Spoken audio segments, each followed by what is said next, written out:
진중권 이야기를 잠깐 할 텐데 많은 분들이 진중권 이야기만 꺼내도 짜증을 내십니다. 짜증. 왜 그래? 근데 이게요, 이런 이슈는 이야기를 해줘야 돼요. 오죽했으면 윤영찬 전 수석이 나섰겠어요. 진중권 그렇게 생각하는 건 네 뇌피셜이야 이렇게 얘기하는 것처럼. 근데 진중권 자체가 조중동에 의해서 쓰이기 때문에 우리가 이슈 파이팅을 안 할 수가 없어요. 그러니까 진보 논객이라고 포지셔닝 된 사람이 연일 문재인 정부를 깐다거나 조국 장관을 깐다거나 윤미향 뭐 사건을 깐다거나 이런 식으로 하면 조중동에 갖다 쓰기 때문에 거기에 대한 반박을 해주는 거니까 청와대 현직 비서관 전 수석 이런 사람들이 나서가지고 진중권의 이야기를 해명할 수밖에 없는 거예요. 그러니까 요번에 이제 진중권 교수가 하는 것들을 보면은 이 사람이 잉여력이 엄청나구나라는 거를 느낄 수가 있어요. 우선은. 그러니까 얼마나 한가한지 이것저것 안 끼는 데가 다 없고 사방에다 논란을 피치는데. 아 잠깐만요. 제가 그 이야기 나오셔가지고 제가 짧게 한 말씀만 드리고 시작할게요. 잉여력에 대해서. 그러니까 소위 2008하고 부르는 분들이 있습니다. 쟤들 이런 글 쓰는데 하루 종일 뭐 할까 싶은 애들이 있어. 직업이거나 직업이 없거나예요. 글 쓰는 게 직업이거나 직업이 없거나라고. 그렇죠. 그래서 오늘 어저께 그 우리 모 패널이 자기에 대한 악플이 특정 SNS에 막 많이 달렸다고 고민하길래 한 말이었어요. 그런 악플을 달 시간 없는 사람이 훌륭한 거다. 잉여력이 없는 거예요. 잉여력이라는 게. 진중권도 사실 그런 거예요. 그런 사람인 거라고. 시간이 많이 남아도는 거야. 네. 그러니까 제가 그러니까 뭐 다른 걸 하고 앞에서 뭐 이제 앞 시간에 도보다리나 이제 많이 언급이 됐기 때문에 좀 이분 관련돼서 그냥 제 개인적인 느낌을 얘기하자면 옛날부터 가졌던 느낌이 기본적으로 이 사람은 제가 반면교사를 삼아야 될 대상이라고 생각을 해요. 그러니까 뭐냐면 이 사람은 그러니까 사람마다 각자가 가지고 있는 지식과 얻을 수 있는 정보의 양은 한정돼 있거든요. 그치, 모든 걸 그치. 다 알진 네. 못하거든요. 결국에는 가지가 취득한 정보와 자기 지식의 수준으로 나름 합리적인 논리와 어떤 커버되는 걸 가지고 추론을 해서 해석하고 언급을 할 수밖에 없는 위치가 지식인이거든요. 어떻게 보면은 뭐 평론가라고 할 수도 있고. 근데 이 사람은 가진 지식과 정보의 양은 생각보다 많지 않아 보이는데 잘난 척을 하는 사람으로 보여요. 그리고 공부를 더 이상 하는 것 같지는 않아요.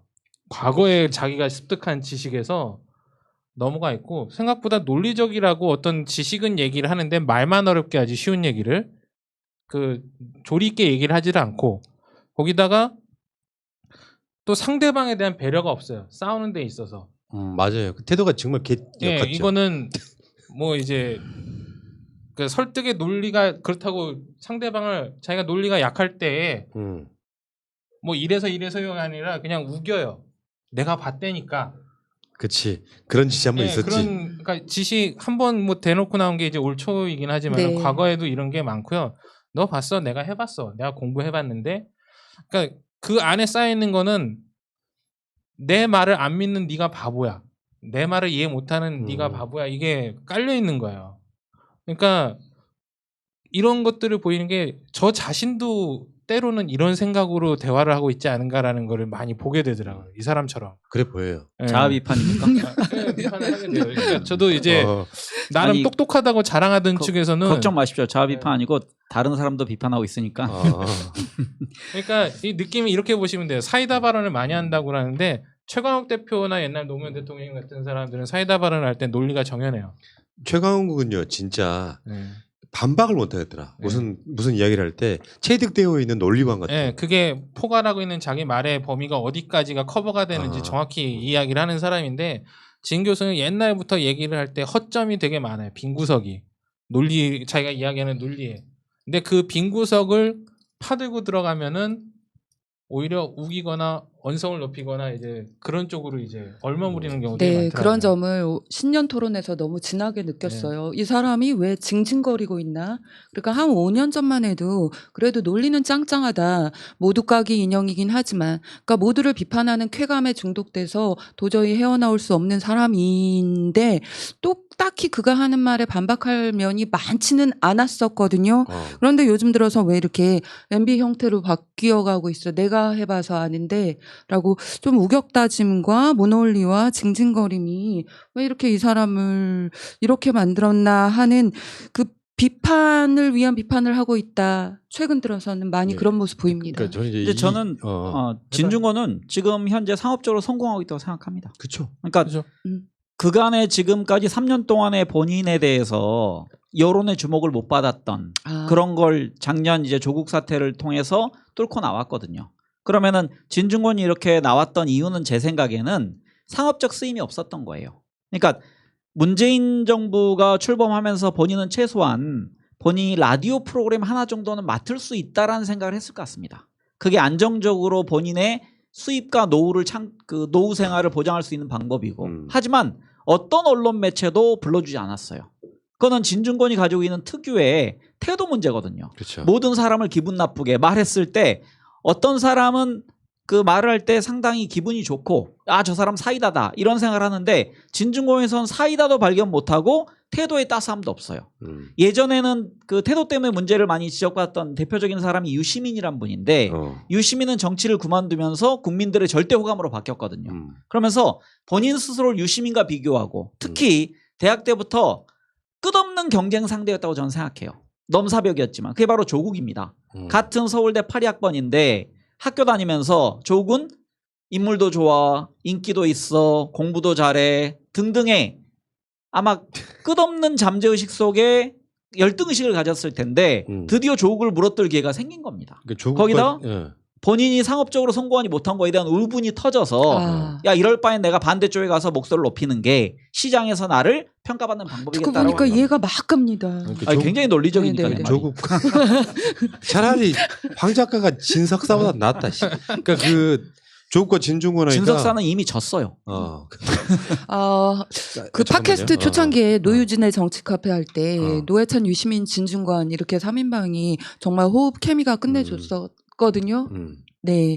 아니 그분들하고 같이 일을 했던 사람이 뇌가 급격히 뭐 뇌를 빨아다가 다시 널어서 다시 끼운 것도 아니고 어떻게 이런 포지션을 취할 수 있었는지 많이 궁금했어요. 내가 오늘 그 이야기를 하나 해드릴게. 이 방송에 있어서의 케미가 안 나오는 이유를 설명해드릴게. 이 개괄적인 이야기를 네 명이 다 해버려. 지금은 디테일을 이야기할 시간입니다. 그때 빠져주세요.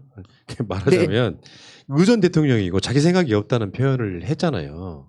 근데 우리가 왜 기분 나빠하는 거냐면 문 대통령은 하다못해 이 방송 토론도 무대본으로 하겠다라고 하는 사실 개념 충만한 어떻게 보면 내가 최민희 의원한테 하는 표현처럼 디테일이 제왕이에요.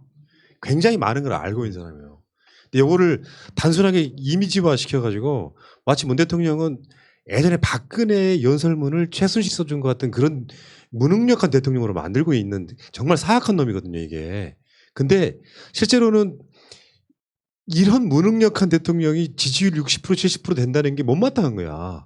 그러니까 얘는 지금 그러니까 오죽했으면 청와대 현직 비서관이나 이 전직 수석들이 나설 정도로 너무 황당한 이야기를 하니까 문제는 진중권 자체는 진보는 옹객이라는 이름을 듣고 있긴 하지만 결론적으로 아까도 말씀드린 것처럼 조중동에 의해서 그 쓰임이 완전히 달라진 거죠. 예전에는 뭐 진보 논객으로서 어떤 한 분야를 차지하면서 토론 같은 데 나가서 사실 진보적 가치를 이야기하는 측면도 없지 않아 있었는데 지금에 와서는 진보의 탈을 쓴 저쪽 쓰임새의 보수 논객이 사실 된 거예요.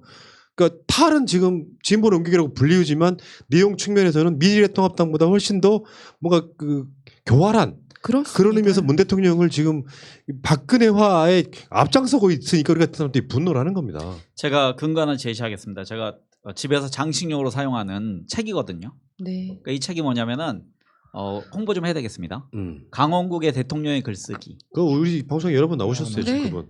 죄송합니다. 강 작가님. 전 저도 제가 그 책 있어요. 아니 강원국 작가를 굉장히 좋아하고 존경해서 이 나중에 나온 게 대통령의 말하기입니다. 네. 근데 이제 제가 이 시리즈를 좀 좋아하는데 여기 보면은 대통령의 글이 민주 진보 진영이니까 김대중 대통령, 노무현 대통령의 글이 어떻게 생성되고 어떻게 소화되는지가 잘 나와요. 네. 그럼 분명히 진중권은 이 내용을 알 겁니다.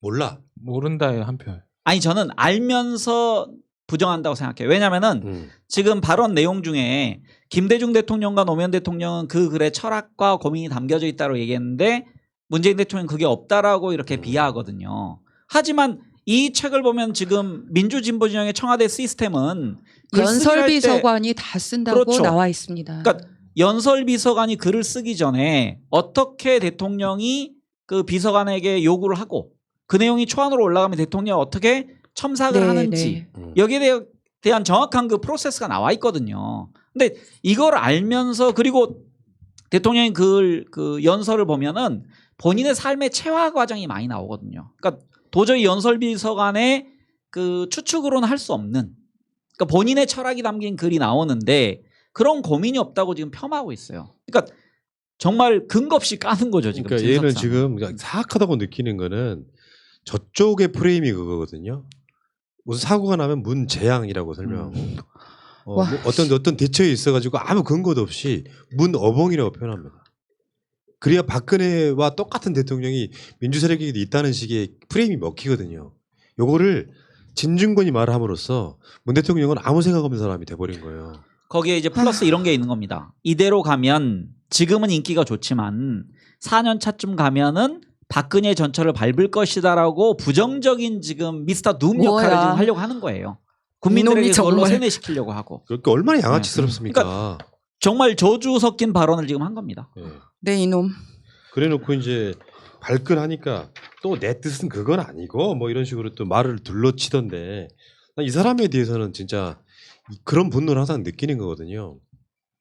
예전에 우리 모 패널이 이제 방송 내용 중에 하나 갖고 공지영 작가한테 고소당한 적이 있어요.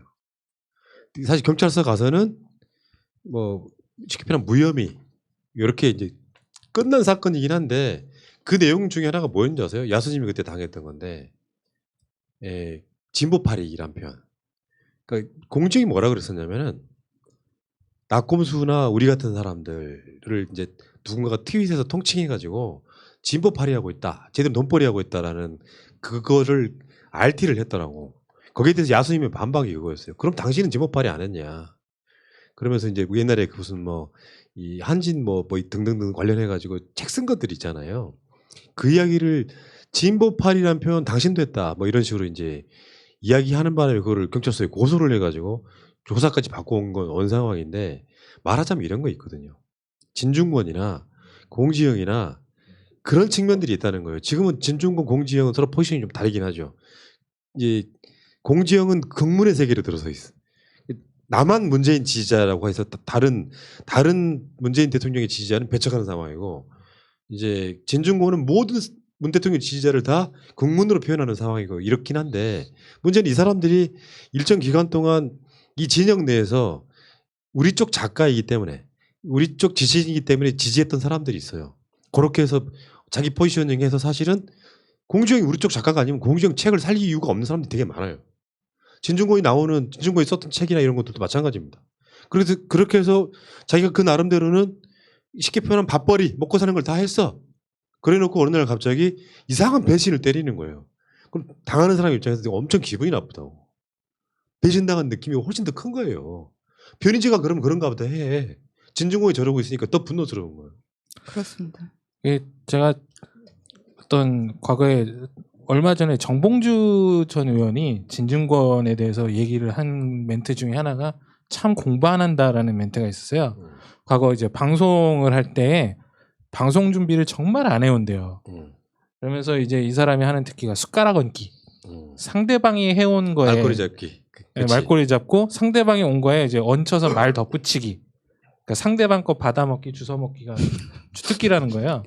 그러니까 이제 아까 이제 말씀하신 강원국 작가의 책도 제대로 안 봤을 가능성이 높아요.